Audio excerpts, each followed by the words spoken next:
Hi friends, Baahubali the epic Baahubali సిరీస్లో 2 పార్ట్స్ని కలిపి ఒకే పార్ట్గా 3 గంటల 45 నిమిషాల నిడివితో ఈరోజే రిలీజ్ చేశారు.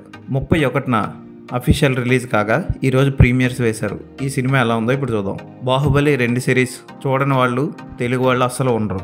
కథ నేను చెప్పాల్సిన అవసరం లేదు. అయితే ఈ సినిమా చూసిన తర్వాత నా అనుభూతి ఏంటో ఇప్పుడు చెప్తాను. ఇది రివ్యూ కాదు, రివ్యూ లాంటిది అంతే. ఈ సినిమా చూస్తున్నంతసేపు అందంగా పర్ఫెక్ట్గా ఫిట్గా ఉన్న ప్రభాస్ని మనం చూస్తాం. తమన్నా కూడా చాలా క్యూట్గా అందంగా లేతగా కనిపిస్తుంది, సూపర్గా అనిపిస్తుంది. ఇక అనుష్కని స్క్రీన్ మీద చూసి చాలా రోజులైంది అని బాధపడే అనుష్క ఫ్యాన్స్ అందరికీ ఈ సినిమా ఒక రిలీఫ్. అందంగా రాయల్గా ఉన్న అనుష్కని మనం చూస్తాం. రానా కూడా ఈ మధ్య సినిమాలు చేయక రానాని మిస్ అవుతున్న ఫ్యాన్స్ కూడా ఎంత ఆనందపడతారు. చక్కటి ఫోటోగ్రఫీ, కీరవాణి బ్యాక్గ్రౌండ్ మ్యూజిక్ అన్నీ బాగుంటాయి. రాజమౌళి టేకింగ్ కూడా ఎమోషనల్ సీన్స్ కానీ, ముఖ్యంగా ప్రమాణ స్వీకారం చేసే సీన్కి థియేటర్లో అరుపులే అరుపులు.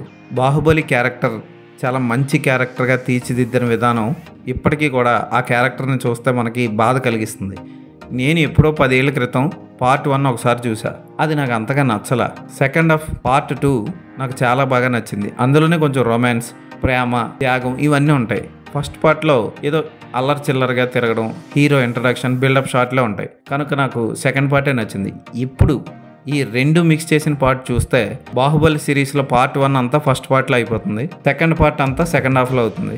నాకు సెకండ్ హాఫ్ ఏమి నచ్చింది మళ్ళీ కూడా. అయితే ఎడిటింగ్లో కొన్ని పార్ట్లు కొన్ని సీన్స్ లేపేశారు. ఉదాహరణకి తమన్నా ట్రాక్లో చాలా వరకు సీన్లు లేపేశారు. తమన్నాకి డ్రెస్ మార్చి ఆమెను అందంగా తయారు చేసి చూపించే సీన్ పూర్తిగా లేపేశారు. అలాగే తమన్నా గ్రూప్ అంతా సమావేశం అయ్యే సీన్ కూడా లేపేశారు. తమన్నా ప్రభాస్ని గుచ్చి నువ్వెవరో నా కోసం ఎందుకు వచ్చావు అన్న సీన్ మొత్తం లేపేశారు. దాన్ని చిన్న చిన్న షార్ట్లుగా పెట్టి వెనక రాజమౌళి వాయిస్ ఓవర్తో 15 సెకండ్లో ముగించేశారు. అలాగే కొన్ని ఫైట్ సీన్లు కూడా చాలా వరకు ట్రిమ్ చేశారు. ముఖ్యంగా అవలాంచే సీన్ కూడా చాలా వరకు ట్రిమ్ చేశారు. ఈ ట్రిమ్మింగ్ ప్రాసెస్లో ఓ తప్పు జరిగింది. బ్యాక్గ్రౌండ్ మ్యూజిక్లో కొన్ని మాంటేజ్ సాంగ్లు ఉంటాయి. ఉదాహరణకి బలి బలి బలి రా బలి ఆ సాంగ్ ఉంటుంది కదా, ఆ సాంగ్లో కొన్ని బ్యాక్గ్రౌండ్ మ్యూజిక్లు మ్యాచ్ అవ్వలేదు. కట్ చేసిన విధానం తప్పు అవడం వల్ల, మళ్ళీ దాన్ని రీమిక్స్ చేయకపోవడం వల్ల అది మ్యాచ్ అయినట్లు అనిపించదు. అలాంటి చిన్న చిన్న పొరపాట్లు అంతే. కానీ సినిమా చూస్తున్నంతసేపు ఆహా ఇలాంటి సినిమాలు కదా మనకు కావాలి అన్న ఫీలింగ్ కలుగుతుంది చూసేవాళ్ళకి. ప్రభాస్ ఫ్యాన్స్ చాలా ఆనందపడతారు.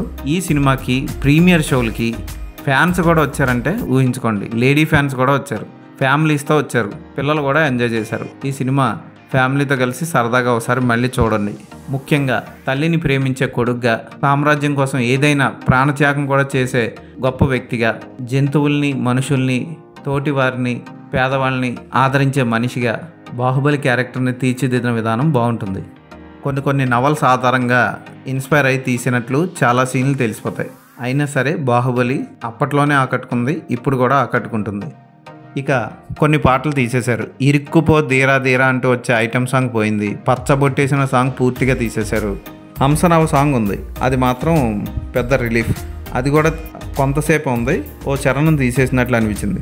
క్లైమాక్స్ ఫైట్ మాత్రం యథాతథంగా ఉంచినట్లు, కొంచెం ల్యాగ్ అనిపించినట్లు జనాలు కూడా ఫీల్ అయ్యి మాట్లాడుకుంటూ వెళ్ళడం నేను గమనించాను. మళ్ళీ ఇంత అందంగా మ్యాచ్ లుక్తో ఉన్న ప్రభాస్ని మళ్ళీ మనం చూడలేం. ఇప్పుడున్న ప్రభాస్ సత్యసాయిబాబా గెటప్పుల్లో రకరకాల విగ్గులు పెట్టుకున్నట్టు తెలిసిపోయే హెయిర్ స్టైల్స్తో తిరుగుతున్నాడు. కానీ బాహుబలిలో ఉన్నంత గొప్పగా అందంగా మళ్ళీ ఎవరో చూపించలేకపోయారు ప్రభాస్ని. ఒక సీన్లో ఒకలాగా, ఒక సీన్లో ఇంకొకలాగా ఉంటూ ప్రభాస్ ఫ్యాన్స్ని, ప్రేక్షకుల్ని ఇబ్బంది పెడుతున్నాడు. ఈ సినిమా చూస్తే ప్రభాస్ ఫ్యాన్స్ చాలా హ్యాపీగా ఫీల్ అవుతారు. అన్ని షాట్లోనే చాలా నీట్గా చక్కగా ఉంటాడు ప్రభాస్. సో ప్రభాస్, అనుష్క ఫ్యాన్స్ తప్పకుండా ఈ సినిమాని మళ్ళీ ఒకసారి థియేటర్లో చూడండి. ఫ్యామిలీస్తో కూడా వెళ్ళండి, హ్యాపీగా ఎంజాయ్ చేయండి. ప్రింట్ బాగుంది, సౌండ్ డిజైనింగ్, కొంచెం సౌండ్ బ్యాక్గ్రౌండ్ మిక్సింగ్ కొంచెం మార్చి ఉంటే బాగుంది. థియేటర్లో అందరూ బాగా ఎంజాయ్ చేస్తూ అరుపులు పెట్టిన సీన్ అయితే ప్రమాణ స్వీకారం సీన్. అది చాలా అద్భుతంగా పిక్చరైజ్ చేశాడు రాజమౌళి. 2 పార్ట్లని విడివిడిగా చూసిన వాళ్ళకి 2 పార్ట్లు బాగా నచ్చుతాయి, కొంచెం డీటెయిలింగ్గా కూడా అనిపిస్తాయి. ఈ సినిమా 2 మిక్స్ చేయడం వల్ల కొంత కంగారు పడి కొన్ని ఎగ్గొట్టేసినట్లు అనిపిస్తాయి, కొంత పరిగెత్తినట్లు, సినిమా వేగంగా జరిగినట్లు కూడా అనిపిస్తుంది. సినిమా అంతా అయిపోయాక తమన్నాను చూస్తే ఆటలో అట్టిపండిలో అనిపిస్తుంది. సుబ్బరాజు క్యారెక్టర్ మాత్రం అలాగే ఉంచారు. ఈ సినిమా చూసాక నాకు అనుష్క, ప్రభాస్ కరెక్ట్ పెయిర్ అన్న ఫీలింగ్ కలిగింది. వాళ్ళిద్దరూ కలిసి ఉన్న సన్నివేశాలే ఈ సినిమాకి నిజంగా చెప్పాలంటే హైలైట్. ఆ సీన్లకి థియేటర్లో విజిల్స్, క్లాప్స్ బాగా పడ్డాయి. ఇది నా ఎక్స్పీరియన్స్.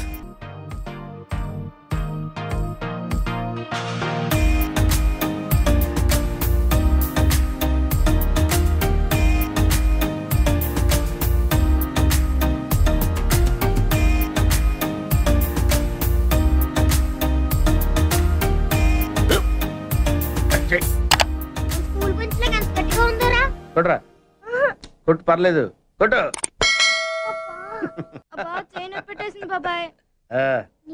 ఏంటి నువ్వు కొడతావా? కమాన్ బీట్ మీ యార్. వాడిని నేను కొట్టడం లేదమ్మా, వాడినే నన్ను కొట్టమంటున్నాను. నువ్వేం కంగారు పడక్కర్లేదు. అడుగుతావేంటి?